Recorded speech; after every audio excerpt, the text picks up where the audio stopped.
Hey everyone! Welcome back to our YouTube channel. If you ever need to freeze or unfreeze your Monzo card, the process is quick and easy using the Monzo app.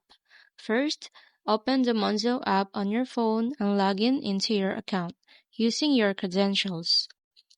Once you're logged in, navigate to the Home tab and find the card you want to manage.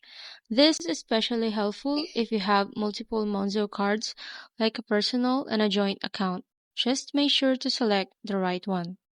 Now, to freeze your card, simply tap on the card and look for the freeze option. Tap it once, and your card will be instantly frozen.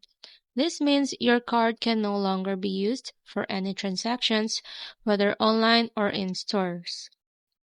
It's a great security feature in case you misplace your card or suspect any unusual activity. And that's it. That's how you freeze your Monzo card.